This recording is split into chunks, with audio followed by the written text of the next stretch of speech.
real quick and share my screen here. It's called fossilfreefunds.org. And it's an awesome website. And the guy does all his own research. He doesn't get paid to do this. And I can go in and I can enter any fund, mutual fund out there, or what's called an exchange traded fund, which is a lot like a mutual fund, but I can enter any one in here and it's going to give me everything about it. So I'll use one of Sam's at Calvert. Let's go CEYIX. Calvert Equity. Guys, this is an A-rated fund. They make it really simple for me. A is really good, B is okay, C is average, D is bad, F is horrible. Okay, so this one is a lot more geared towards fossil fuels. So Calvert Equity Fund here. It's a fossil fuel grade of an A. Perfect, right? So if climate change is important and you're against fossil fuels, a lot of times what I'll do is I'll create a list of probably 100 mutual funds. I'll go through, I'll rank them, I'll compare them. And then my job as a financial advisor is to really build funds out there, or even individual stocks that's diversified enough to meet whatever goal we come up with. It depends how soon you need the money. It depends on how risky you want to be in the market, all that fun stuff. But if I scroll down here, the other cool thing in here is it gives me all my other important factors out there for what's important to people. You know, and this one has no score. If gender equality is important, it's a C. Civilian firearms, A. Prison. Military weapons, there's a lot of military weapons in here. So if that's something that is against your beliefs, this might not be the right fund for you. But this is what I really, really enjoy this site. Another aspect of my job that I take into consideration here is Edward Jones and the size of our company. There's over 19,000 financial advisors across the US. We have over 3,000 support staff in St. Louis and Tempe.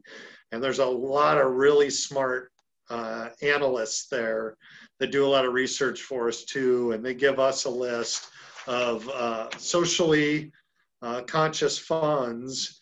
And there's probably 50 to 100 there, but I can, for my job, I can literally just send a quick email and say, hey, I'm interested in this fund.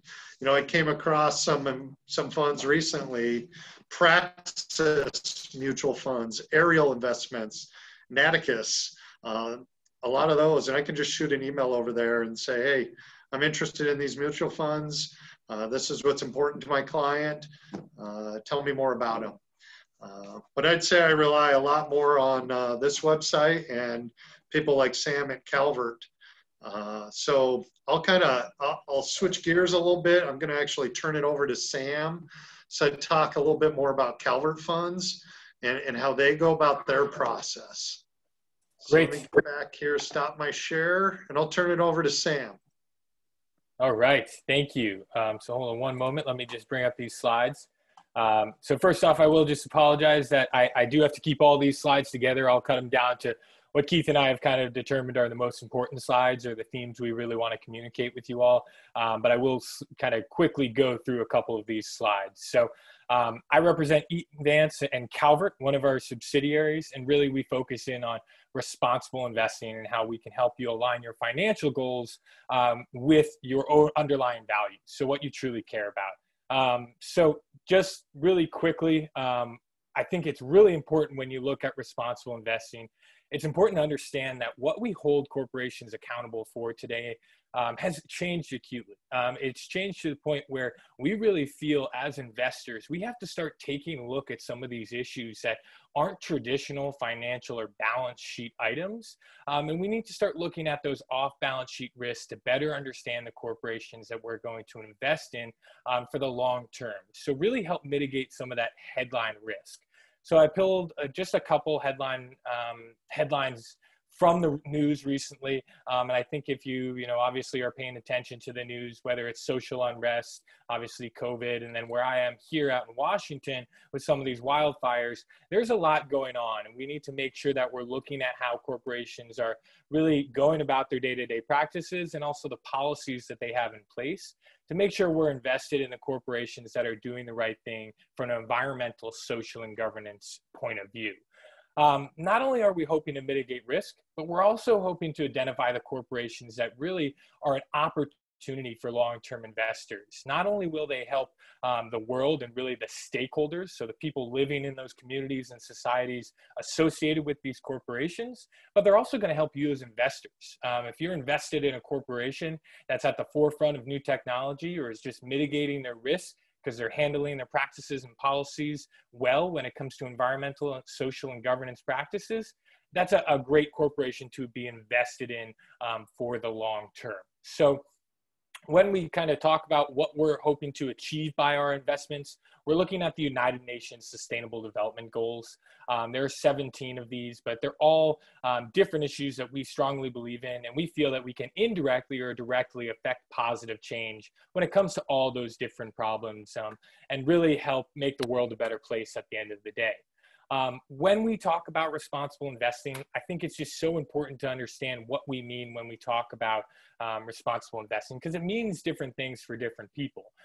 Some people, it might be a religious or political point of view, but the definition that we use, and actually this is the definition put forward by the United Nations in their principles for responsible investing.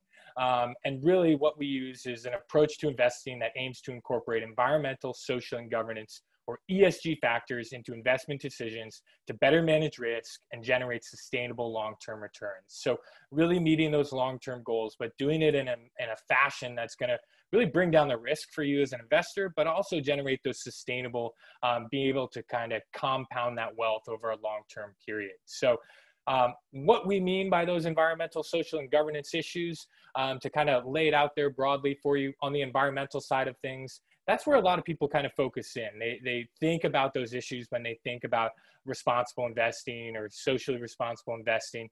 But for us, that's just one piece of the puzzle. So we definitely take a look at the environmental side of things, but we also incorporate the social and governance aspect of a corporation as well. So environmental, it's pretty straightforward. Like I said, climate change policy, energy management, end of product life, impact of supply chain.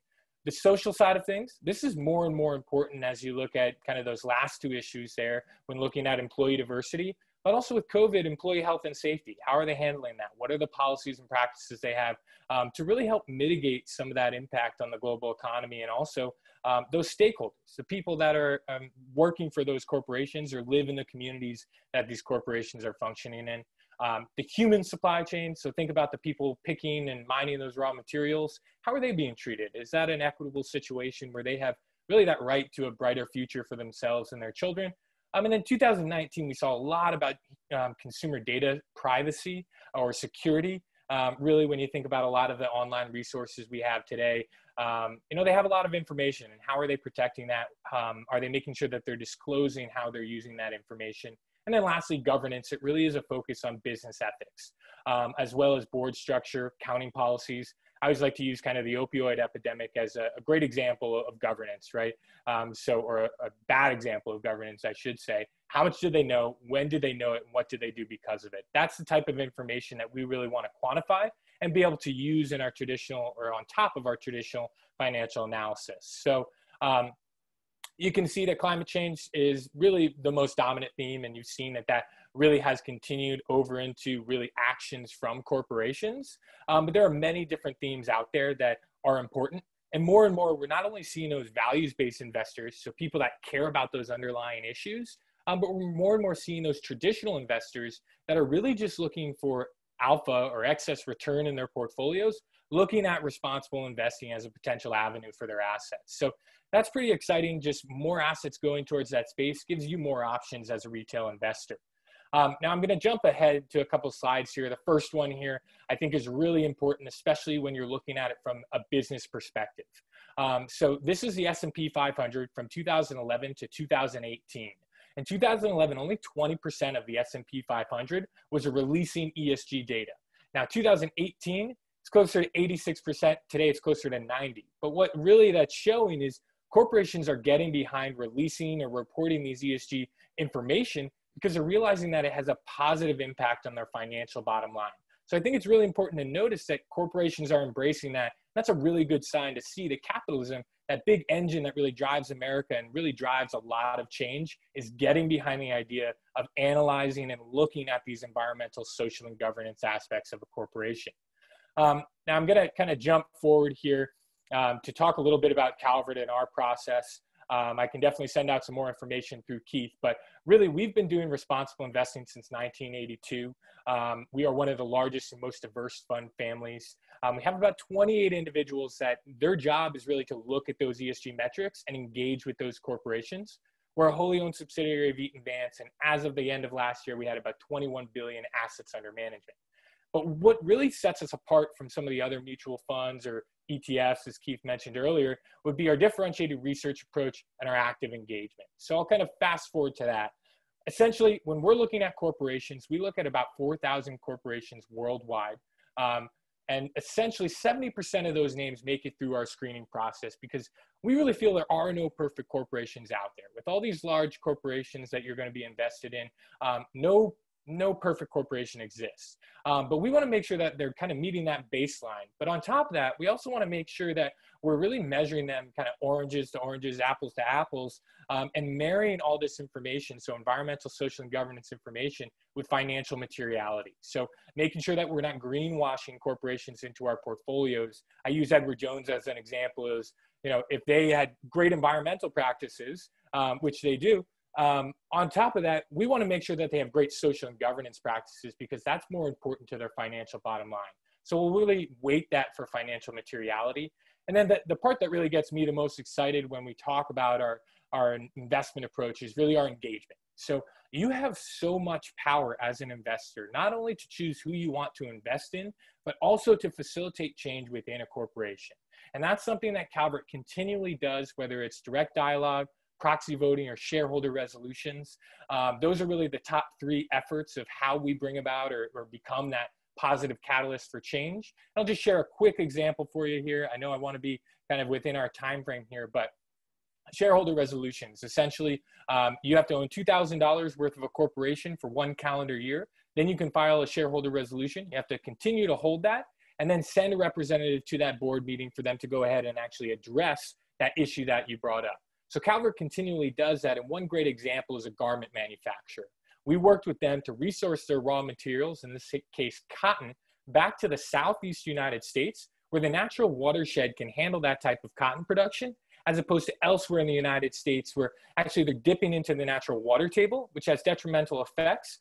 So essentially what we're helping them do is not only be a better corporation financially, so bringing down the cost of capital or cost of borrowing money because they're managing their supply chain more efficiently, but we're also making them a better environmental actor. And that really kind of brings me back.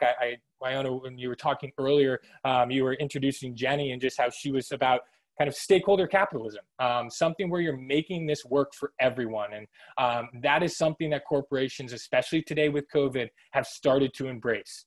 They realize that not only do they have a responsibility to those shareholders, the people that are investing and hoping to be able to meet their financial goals through that investment, but they have a real responsibility to make sure that they're looking at the needs and concerns of the stakeholders, the people that are actually in those communities and societies that these corporations function in. And then one last piece here that I'll leave you with is our proxy voting. So we continually exercise our proxy votes. If you own shares of a corporation, in many cases, you'll have a proxy vote. If you're invested in mutual funds or ETFs, sometimes they won't exercise those proxy votes in line with the underlying principles for a fund or a fund family. But for us at Calvert, we 100% of the time vote in line with our core principles. Those principles are up on our website along with all of our proxy voting history. So if you ever have any interest in really understanding how we're voting, what issues we want to make sure we're making our voices heard and our shareholders' voices heard, you can see that on our website. So with that, just really quickly, if this is something that you are interested in, I think it's become more and more of a viable option for your investments. because not only are corporations embracing it, but the role of corporation in today's society has changed. So if this is something that you're interested in, please think about some of these questions, and then really, whoever your financial advisor might be, whether it's Keith or it's someone else, I would encourage you to go in and ask your financial advisor what that might look like, how they might be able to build that around their portfolios, and really your goals and what your risk tolerance is, whatever that might be. So, I obviously work closely with Keith. So, I know he has the tools in place to build that portfolio for you. But I think it's always important to ask yourself those important questions. So when you come in, you can really have a conversation with Keith and let him know what you care about, but also let him know what those goals are so you can work together to make that plan. So with that, I just have some disclosures here. I apologize if I ran through any of these slides quickly, but happy to answer questions at the end with the panel. So back over to you, Iona. Great, thank you both for that. We are gonna now turn to Susan Estep, who's a portfolio manager with Willow Creek Capital Management, Inc. A Montana native, Susie began her more than 35-year career in financial services, working on the trading floor of the New York Stock Exchange in 1981. In 1987, she joined JP Morgan, and in 1989 became Vice President of Institutional Sales and Trading. Returning to Montana in 1992, Susie joined the Missoula branch of A.G. Edwards.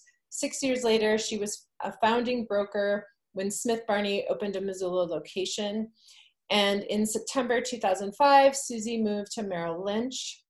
Susie works with clients to develop a personalized financial strategy through customized portfolio management, tax and estate planning, and charitable giving to help position retention of their legacy assets. Susie and her husband have a son who lives and works in Seattle. She enjoys gardening, and on warm, sunny days, like today, you might catch her on Orange Street walking her dogs. And I want to add that Susie came to my attention because I reached out to other climate organizers, and one of them said, you have to have Susan Estep on this panel because she knows tons about divestment and has taken on different entities with divestment. So that is another piece that's not in her bio, but I want to welcome Susie and let her take it from here. Go ahead.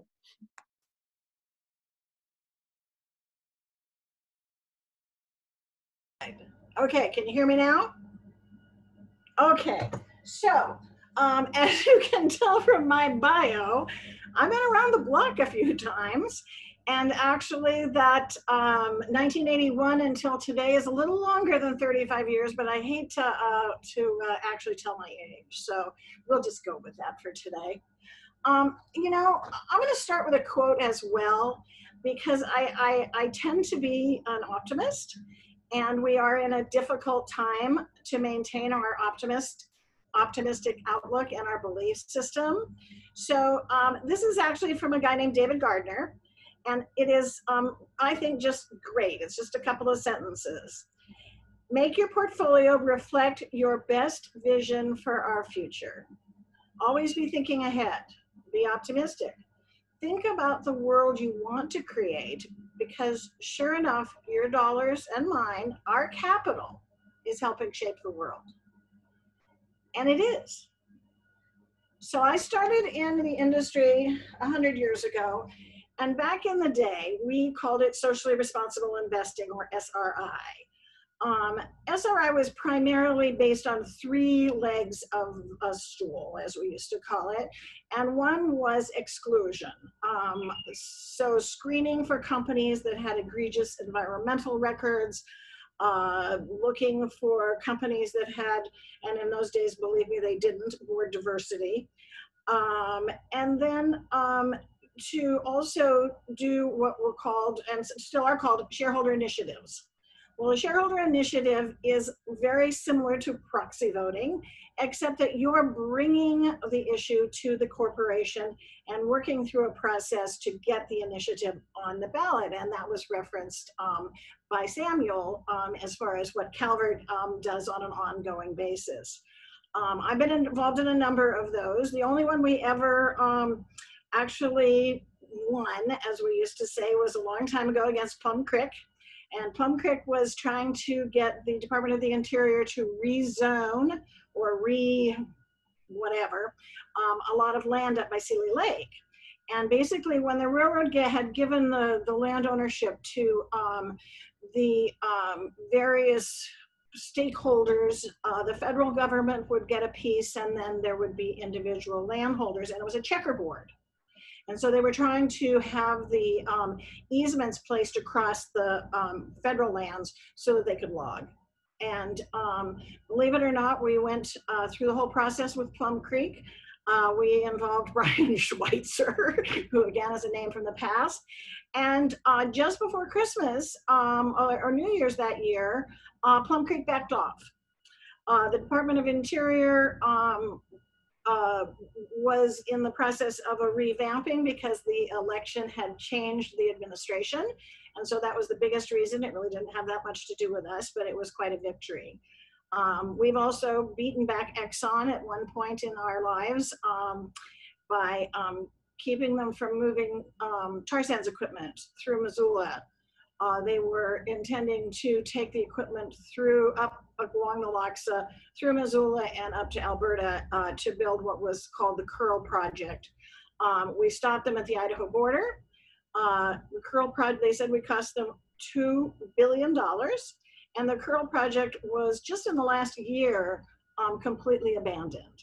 So sometimes you just have to slow them all down for a while. And then, you know, eventually things will come around. So what has come around is the price of oil.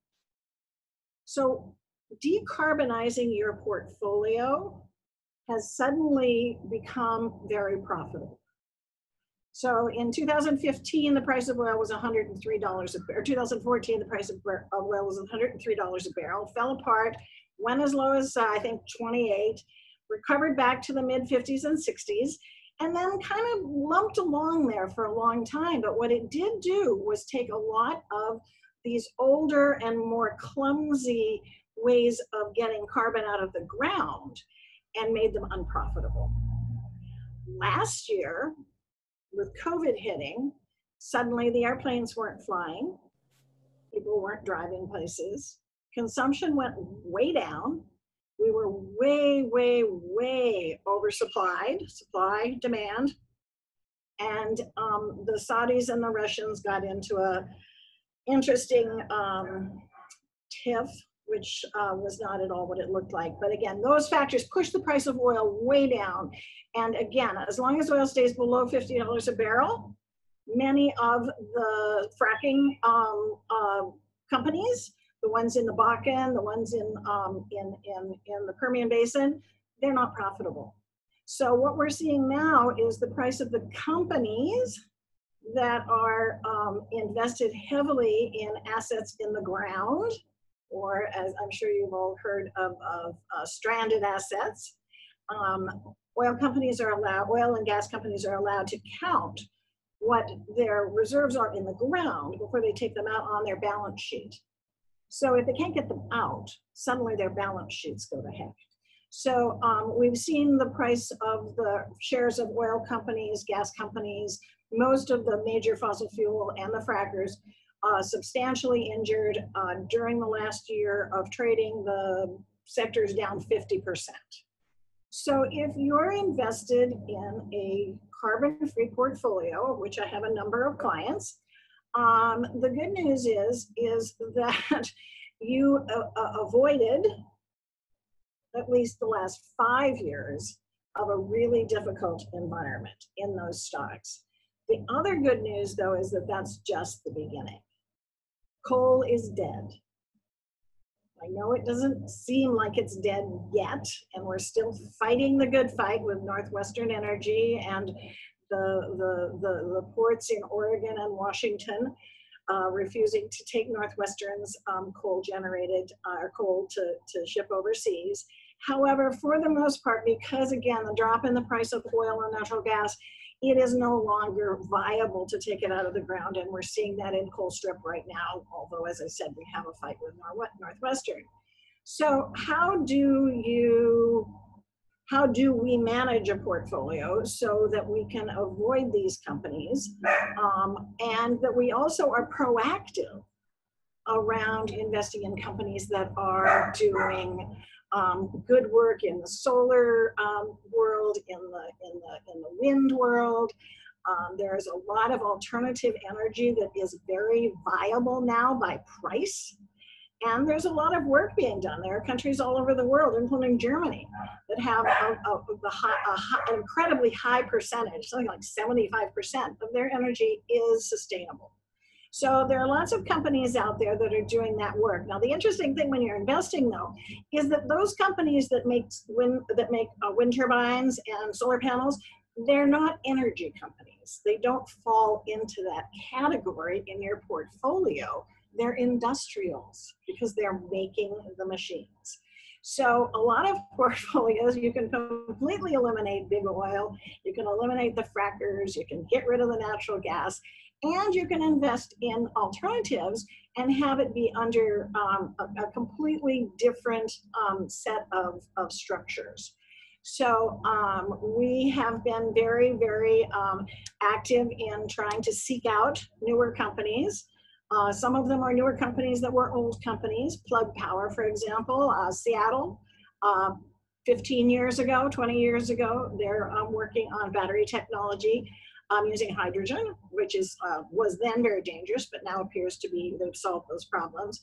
So there's a lot of good things happening. So our portfolios are, first and foremost, we follow about 800 companies in the US.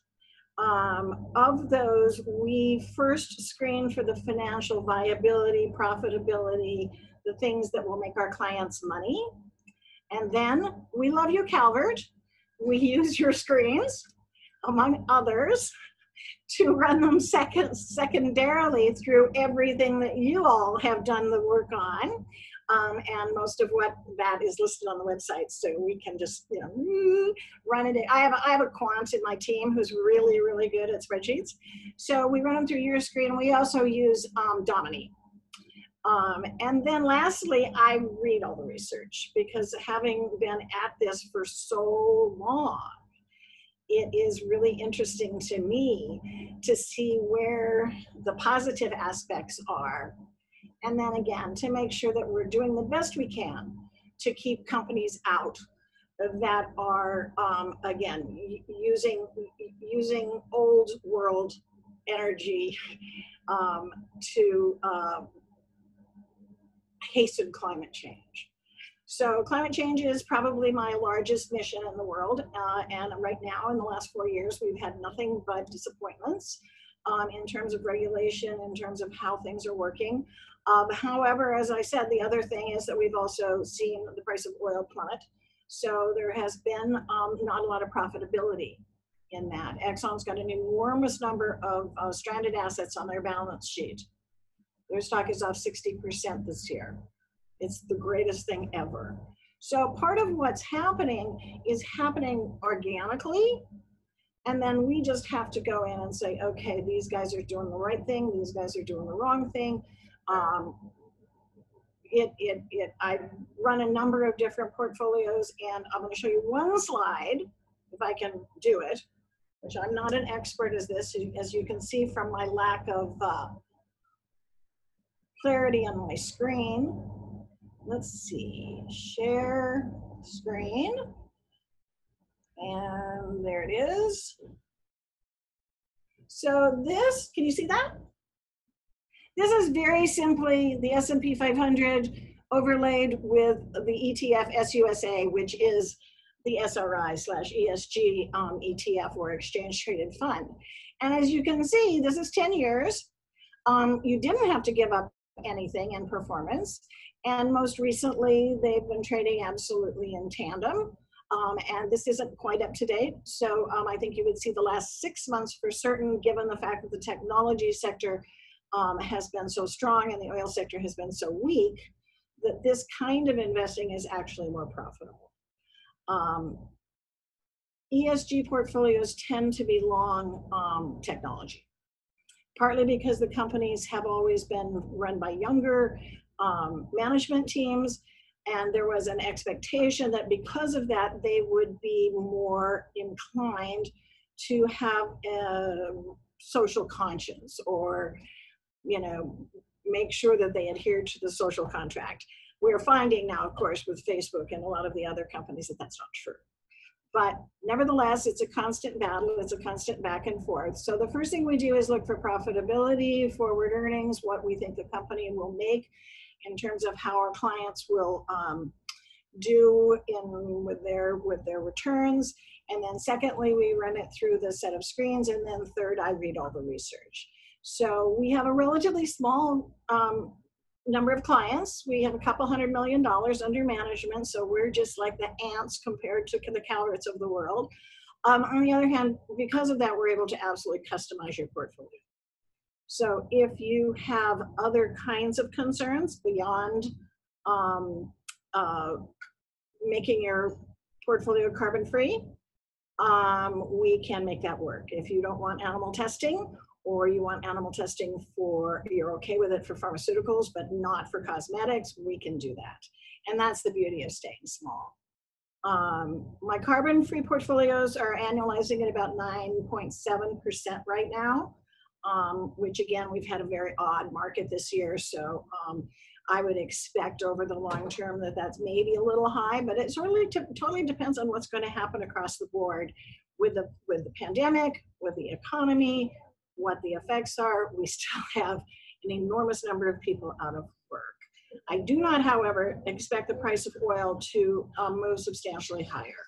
Between the Russians and the Saudis, and the fact that we're so far oversupplied, if we get back above $50 a barrel, that will be amazing. And if we stay below that, tar sands oil is not viable, which is really good news, because the Athabasca and that area of Alberta is one of the great lungs of the earth, along with the Brazil forest, the rainforest. And so, you know, it's been decimated by the oil companies. And we can, I think, have hope that they are at least on hold for now. Just trying to think, another story. I've worked with the University of Montana kids. I call them kids, sorry, it's because I'm old. Young people who have worked on the Invest Divest, and I think Jenny, you've been involved with that as well. And they've done a remarkable job of getting in the faces of the board of directors of the Foundation. I've attended one meeting with them, along with the gentleman who is the head of the finance committee. We pretty much nailed him to the wall.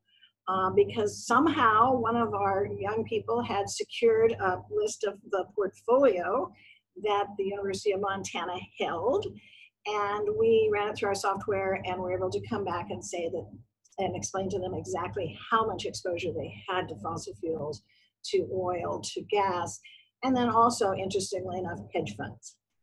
So that is an ongoing process. We have not gotten anywhere with that. We continue to try, and I think we will continue to try until they wake up. Many of the other universities around the country have divested. It's important that we do it. It won't make any difference to Exxon, but it sends a strong signal to the folks that can turn into alternative energy companies. There's no reason why they can't. It's more profitable to keep pulling it out of the ground. But they can completely pivot and become more active in trying to move us forward, and that's the goal. So did I cover what you'd like me to, Winona? I think that's great. There'll be questions at the end. I think we should move to Jack next. So if you stop your screen share, I'll find my notes. Sorry, no, that's okay. And I'll stop share. Yep, there you go. Beautiful. Okay, great. Zoom expert. And I'm happy to take questions at any point. Okay, great. Well, we'll keep going through the panelists with Jack and Caroline, and we'll take questions at the end. And anyone, feel free, if you have a question, type it into the chat. Laura's watching them for them. Okay, so I'm going to introduce our next panelist, Jack Lawson, President and CEO of Clearwater Credit Union. Jack Lawson, sorry, I said that and then I started to read your bio, Jack. So he's the President and Chief Executive Officer of Clearwater Credit Union, a $675 million credit union in Western Montana. Clearwater is Montana's second largest credit union and its largest Treasury Department certified CDFI. The credit union's 160 employees serve 51,000 members from 6 branches in and around Missoula. Prior to joining Clearwater, Jack worked for 5 years as a Chief Operating Officer at Self-Help Federal Credit Union, a nationally recognized community development lender with operations in North Carolina, California, Florida, and Chicago. Prior to working at Self-Help, he spent about 10 years at Brooklyn Cooperative Federal Credit Union, working first as the credit union's founding organizer and then as its Chief Executive Officer. He holds a BA in biology from the University of Vermont, an MA in development studies from the University of London, SOAS, and a master's of philosophy in economics from the New School for Social Research. Thank you, Jack, for joining us. I'm going to turn it over to you. Yeah, thanks, Winona. I think my main role here is to say a few words about what it means to be a retail banking operation that is concerned with sustainability and environmental stewardship. And maybe I should just ask for a thumbs up on volume, sound quality. Yeah, good. So we're going to get a lot more local and a little different than what we've heard from Keith, Sam, and Susan in that, in the retail banking environment, we're talking about pooling smaller sums of money, right? So we're now about 52,000 members and our average saver has maybe $13,000, right?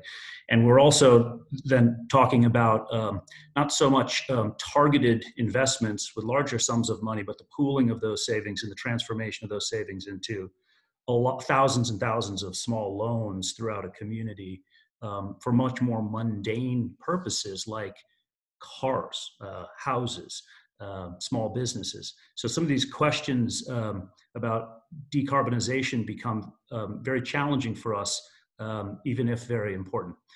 So our mission is pretty simply stated. It's to be a force for good in banking, in the lives of our members, and in the communities that we serve. But we have, as a credit union, concluded that living that mission is really becoming increasingly difficult. I'm kind of preaching to the choir here to point out that temperatures are rising, sea levels are rising, biodiversity is vanishing, and everything we hold near and dear and love is at risk. So we've concluded as an organization that's really no longer enough for us to simply help members save, help members transact, and turn their savings into loans, right? We'll only really succeed in that mission if we're helping to build safer, healthier, more durable local economies. And we have recognized that above all, that means changing the ways that we sort of generate and use energy. So we, as a credit union or retail banking operation, come at this from kind of 3 angles. We start with our facilities, and we're working very hard to use more renewables and lower energy consumption in those facilities. Back in 2009, I assume most people are from Missoula on the call, not all, but many. Back in 2009, we completed our the first LEED Platinum certified building in Western Montana at our Russell Street branch. In 2019, we completed a LEED Silver renovation at Brook Street retail branch. And in between those 2 events, every time we've done any kind of capital improvement, we've invested heavily in environmental performance from groundwater cooling systems to roof insulation to LED lighting, use of recycled materials, et cetera. This year in 2020, we're actually working to maximize the solar net meter capacity on all of our buildings, with the exception of one where we're looking at a longer term, larger renovation.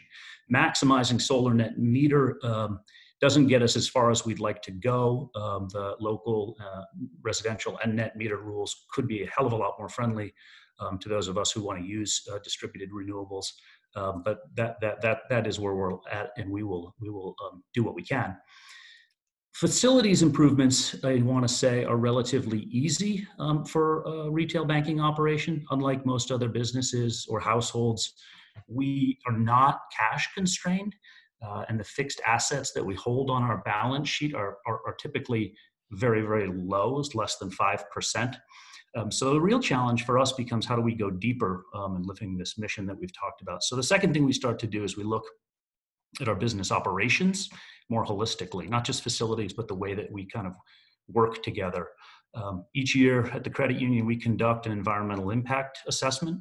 And from there, we build an annual environmental management plan, which has both short and longer term goals. So we know what our greenhouse gas emissions are as an organization. We know what our water consumption levels are. We know what our solid waste production levels are, and on and on. And we have plans to lower those impacts. We also are hyper transparent.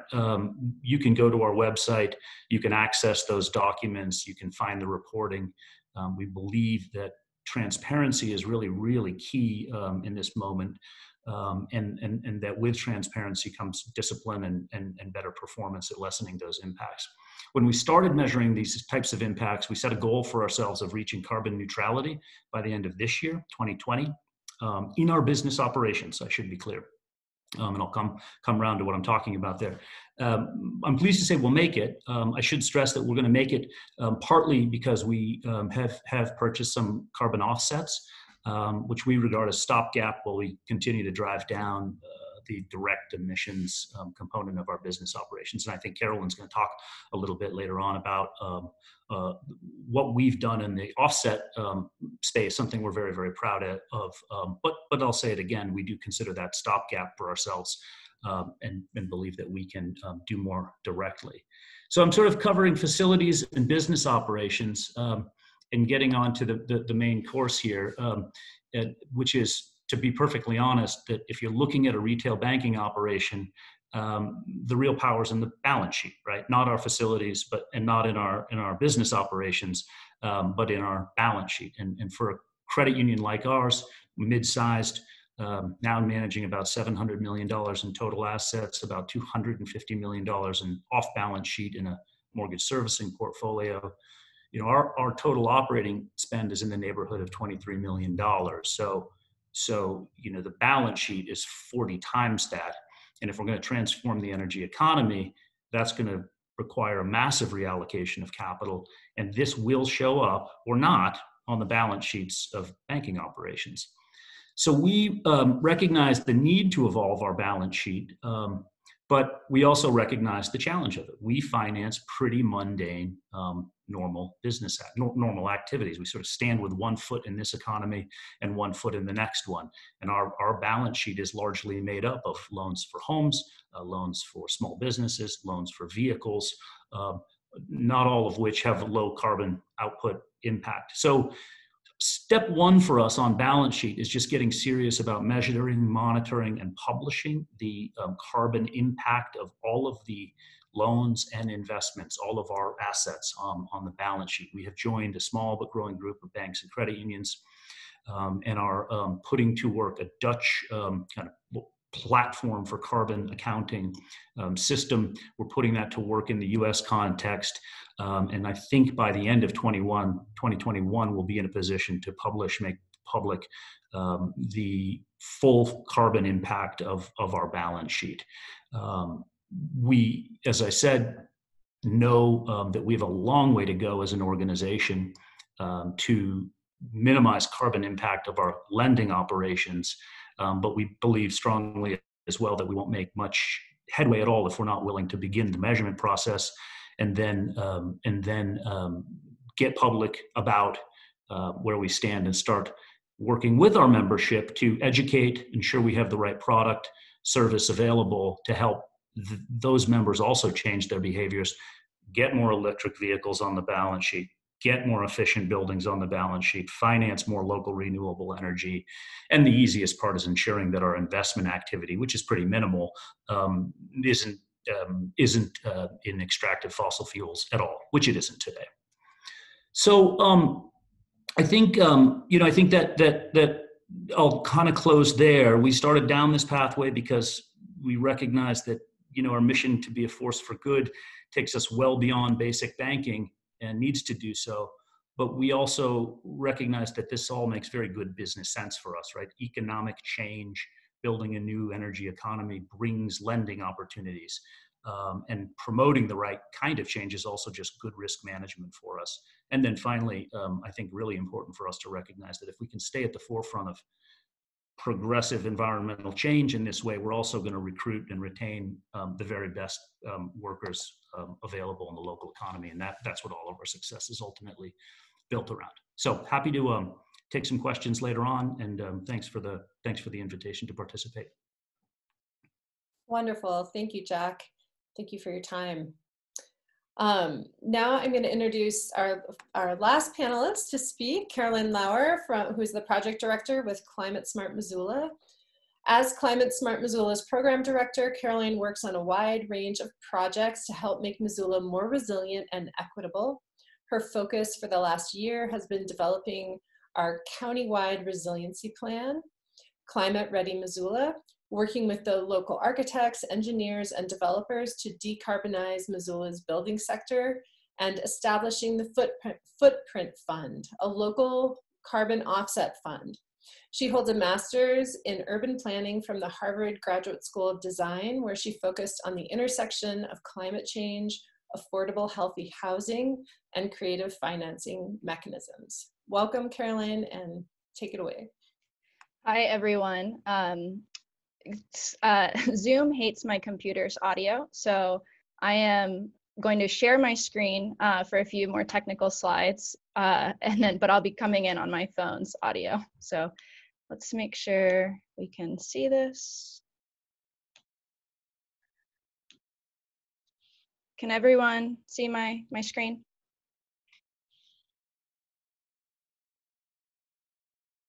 Yes, okay, great.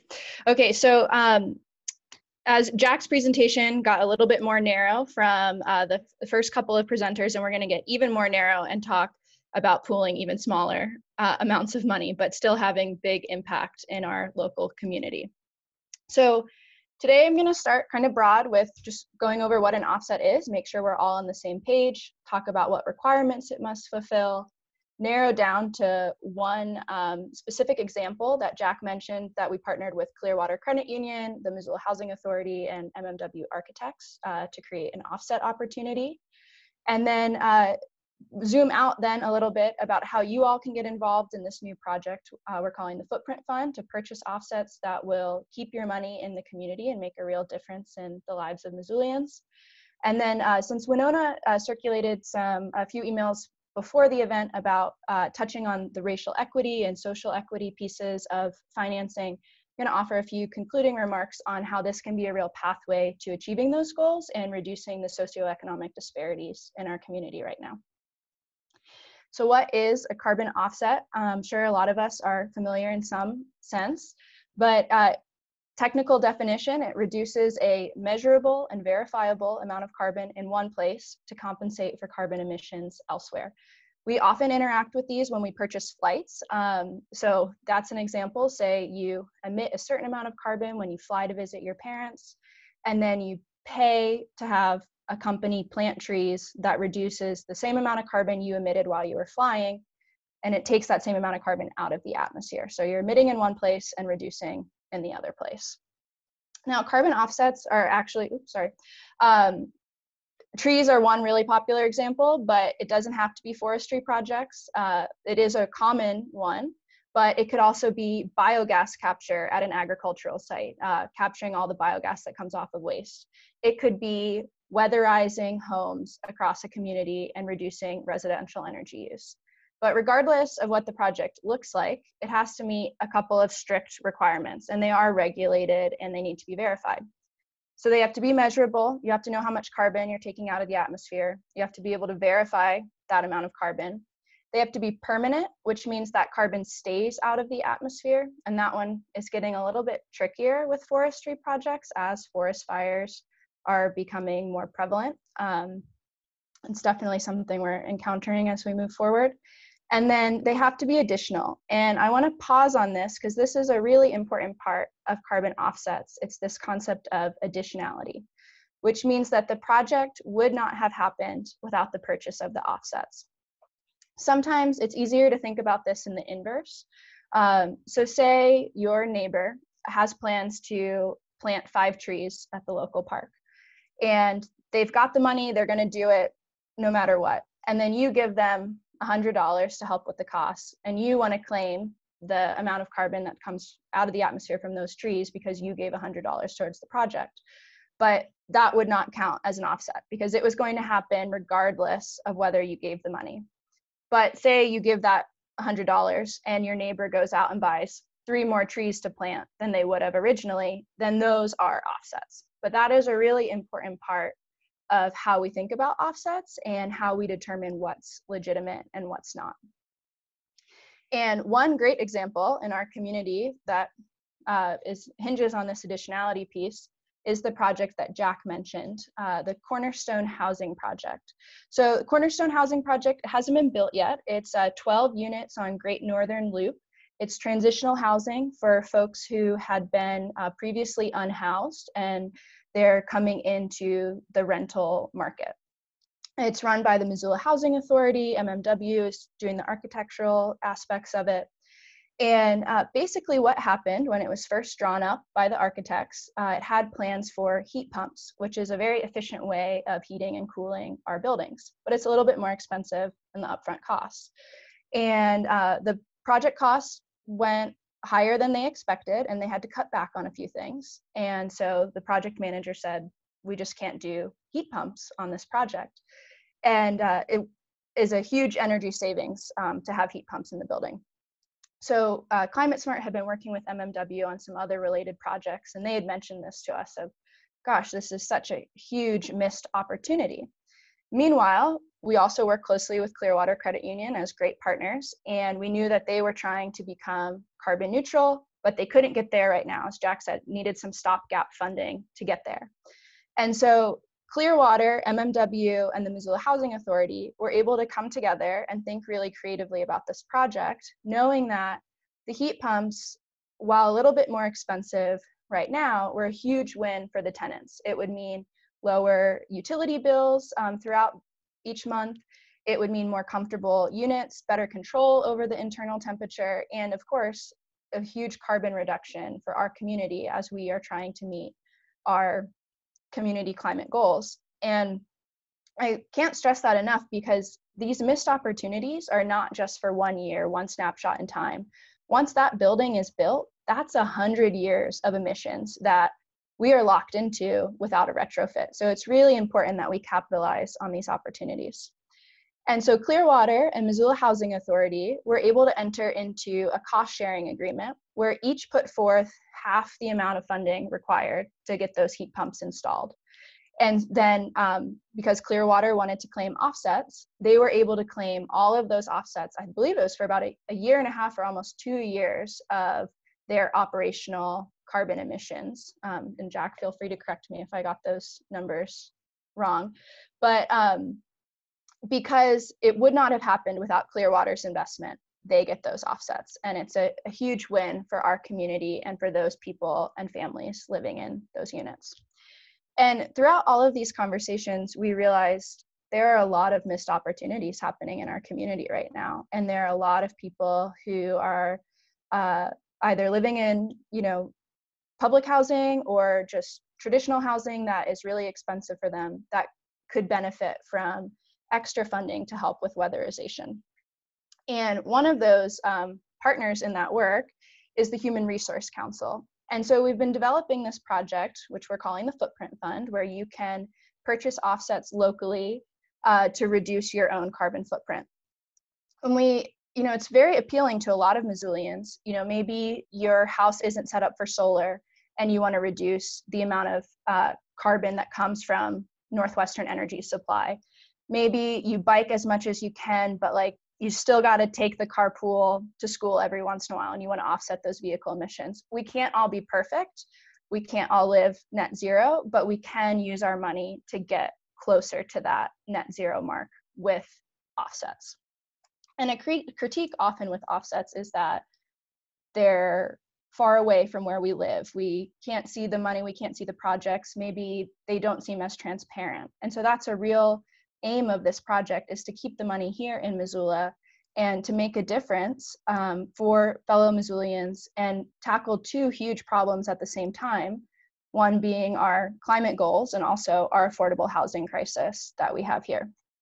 So the Human Resource Council, for those of you who aren't familiar, they do low-income weatherization projects. They largely work with people who are living in manufactured housing. They do incredible work. A lot of their funding is from Northwestern Energy, and that comes with a lot of constraints and restrictions on what they can use the money for.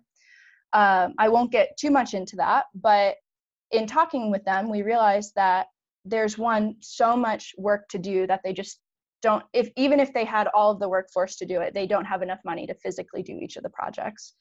And then secondly, sometimes they get to a site and there's a project that's obvious right in front of them, but it doesn't meet a payback requirement that Northwestern Energy has set. So they have to walk away from that project, even though it would reduce emissions, make that house healthier and more comfortable for the people living there. So we've been working with Clearwater and the Human Resource Council to try to pool local funds for people who are interested in purchasing offsets, bring that money together, and then invest in Human Resource Council projects that will lead to energy reductions in our community. We're still working on some of the math behind it, but we're hoping to launch that fund in about a month. We have a website page up right now on MissoulaClimate.org where you can sign up and we'll send you more information. We'll have a calculator there. There are plenty of calculators online, but we'll have one specific to Missoula where you can calculate your carbon footprint, and then a way for you to purchase the offsets right there. We'll have a whole host of storytelling around the projects and what they're accomplishing in our community. So I would encourage you to go and sign up for that. It can make a huge difference in the affordability of a house, the comfort of the house. You know, even if you can afford a high utility bill, it's really uncomfortable to be in a drafty house in a Montana winter. So there's huge health benefits, and it's just an important next step for our community. And leading on to that, to touch on the racial wealth gap and social disparities in our community now, there's some really powerful research coming out of a couple of different groups, mostly the American Council for an Energy Efficient Economy, on energy burden in our country. They just released a report this week. 25% of Americans are energy burdened, which means they spend more than 6% of their income on their utility bills. 2/3 of low-income households are. Native American households spend 45% higher amounts of their income than a white non-Hispanic family. So we see all of these dynamics that are so troubling in our society play out in how people pay their utility bills and how their homes are structured, and whether they're leaky or unhealthy. And this is an opportunity to address that and also reduce your carbon footprint, which I know so many of us care about. And there's just cannot stress enough the opportunity in Missoula. NeighborWorks survey from 2017 identified that 20% of housing units in Missoula have serious housing issues, which means, you know, windows are broken, not adequate plumbing, overcrowded. I mean, the list goes on. And to think that 1 out of 5 housing units in this town could use a serious investment, which would probably save us a lot of energy, just underscores the importance of working on this issue. So with that, I will open it up for questions. I know we don't have a ton more time, and I will stop the screen share. Thank you. Thank you, Caroline. That was very informative. All of the information today has been very helpful. I want to go to some questions. We don't have a ton of questions in the chat. Let's see.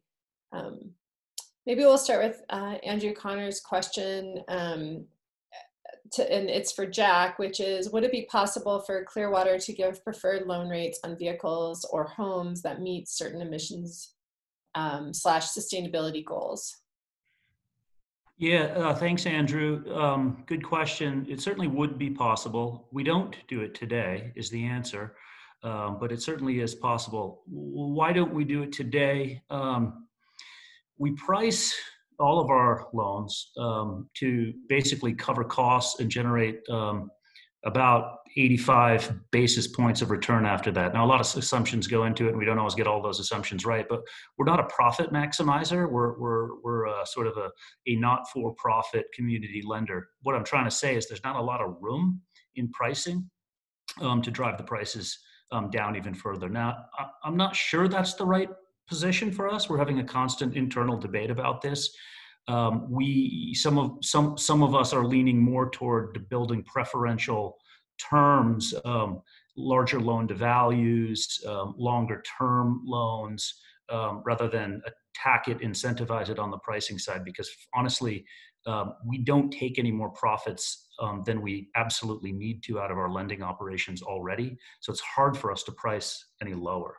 But it's a great question, and it is an ongoing internal debate for the credit union. Great, thank you.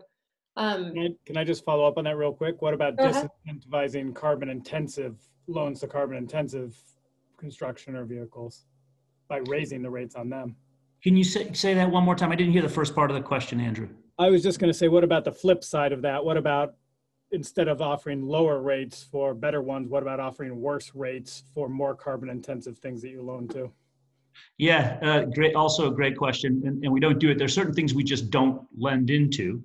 But presently, at least, we don't have kind of pricing differential based on social or environmental impact, which again, I'm not necessarily arguing is exactly the right place for us to be. And we are deliberating this, this kind of thing presently.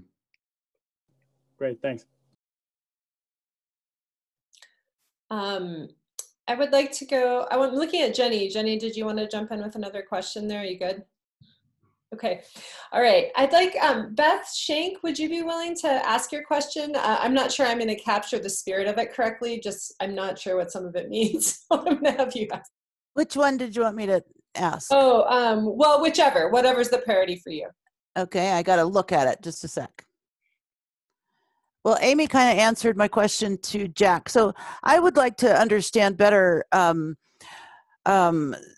what I'm working on is greenhouse gas assessment, particularly scope 3 for all of Providence, not just St. Pat's. And so our investments are enormous.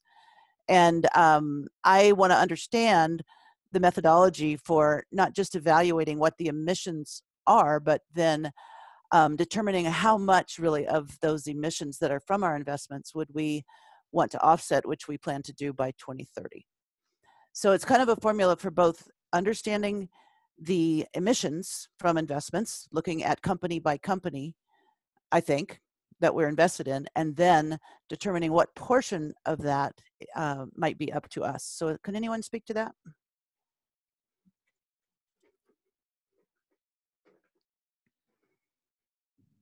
I'm still unmuted, I just realized, so perhaps I should try. I'm not going to be the right person. I do think locally we can be helpful there. The emissions measuring and monitoring that we're doing, I think, successfully in our operations now are in our operations, right? So that's buildings, commuting behaviors, et cetera. But we are also actively working on methodology to measure that, the carbon impacts of the loan portfolio, the investment portfolio, the total balance sheet. And in particular, there's a couple of people inside our organization that are trained as environmental engineers and data analysts who are trying to turn into bankers, social impact bankers. And they could probably be pretty helpful to you on this question. So maybe we can talk offline and I'll try and connect you to the two of them. Thank you. Susan, did you want to jump in? Yeah, I just had a question for Beth. I assume you mean hard assets such as buildings, the facilities that are encompassed by Providence, and not investments through, say, your foundation or those other. No, we're already measuring our hard and our scope 1 and 2 basically from our own buildings that we have access for. This would be for category 15, basically of scope 3, it's it's investments, and it's not just dollar investments and stocks and bonds. It's also apparently investments into joint ventures. So we do have some of those, and I have no idea where to start on that and have some time, but I think just for the dollars that are invested, which are substantial, that's what I was hoping you all might be able to help me with. Well, I think I can refer you or help you to a certain extent. So we should, yeah, again, it's great if we talked offline just for a few minutes. Maybe I can get you to the right pew in the church, okay? Thank you.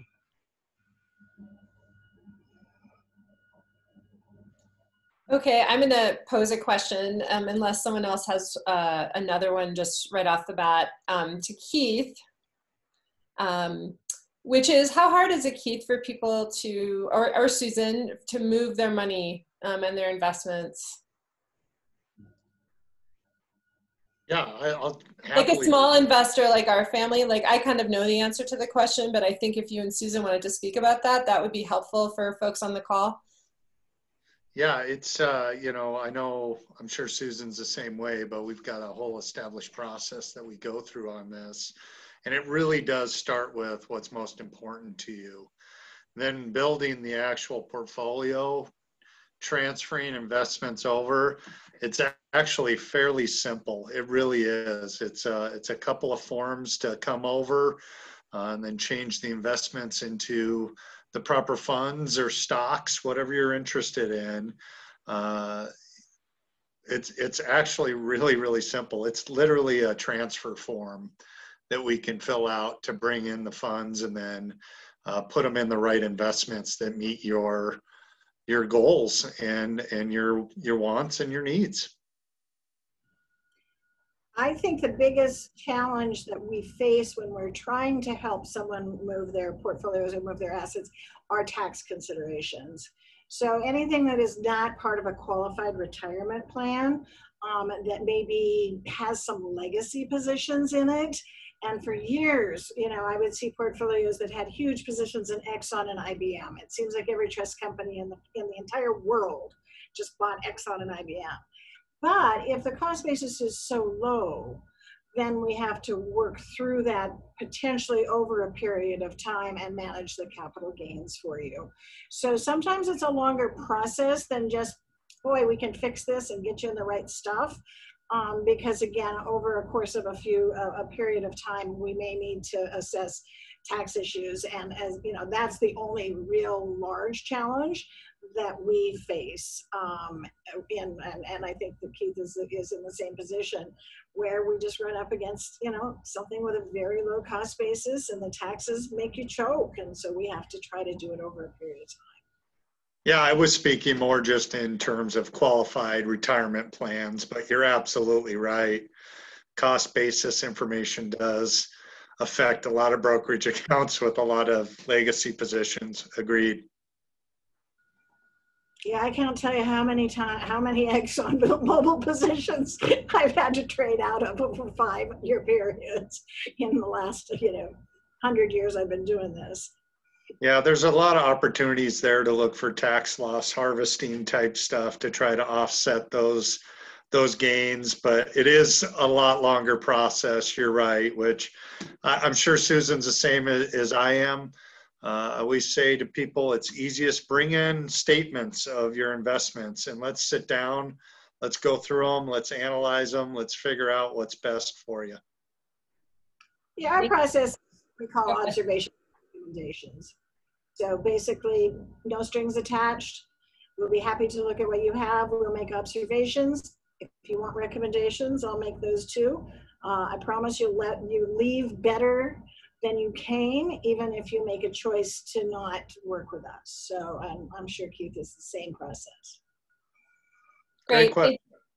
Sorry, Keith. I keep jumping on people. Thank you. I have a couple questions in the chat I want to get to. One from Lori.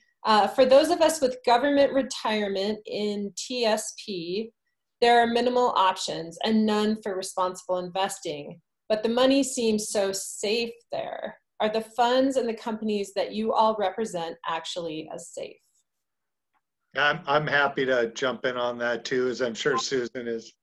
We can ask Yeah, TSP plans are, I'd say in general, pretty safe. There's really, the reason that people think that anyway is there's really only 5 funds that you can use in TSP plans: the G fund, the F fund, the S fund, the C fund, and the I fund. And, you know, I've had people that have lost just as much in the TSP as any other investment account with what's happened since COVID came out. But really there isn't much out there for responsible investing for the TSP. In terms of, I guess to answer the second part of the question, are there funds that the companies that you represent actually as safe? And I again have a process I go through with Calvert, with Edward Jones, and our analysts, and we really try to do, I'm a spreadsheet nerd too, Susan, so cross-referencing all of these to try to come up with the best funds possible. There isn't a perfect fund, I guess, out there, would be the way I would answer that, but we can get really close. I like to add to that, there are actually 2 kinds of safety. There's the safety that you own 100 shares of IBM, and the place that you hold them, the brokerage firm or whatever, goes bankrupt. That is insured by SIPC, which is a Securities Investor Protection Corporation, for every portfolio up to $2 million. And that applies to all brokerage firms that are actually registered with, you know, the regulatory agencies. And for a small firm like mine, we actually use a brokerage firm, we pay them to do what we call custody and clearance. And so they hold our clients' accounts for us. They produce the statements so that we can't make them up. And basically provide us with not just that insurance, but also the insurance on the money markets up to $250,000. And then the insurance that is provided around having your account hacked. So at this point in time, financial institutions will make you whole if your account is hacked. And I expect that will continue and is a very important and very valuable kind of insurance. So those are the one kind of risk. The other kind of risk is market risk. So market risk entails that 100 shares of IBM going from $180 a share to $120 a share.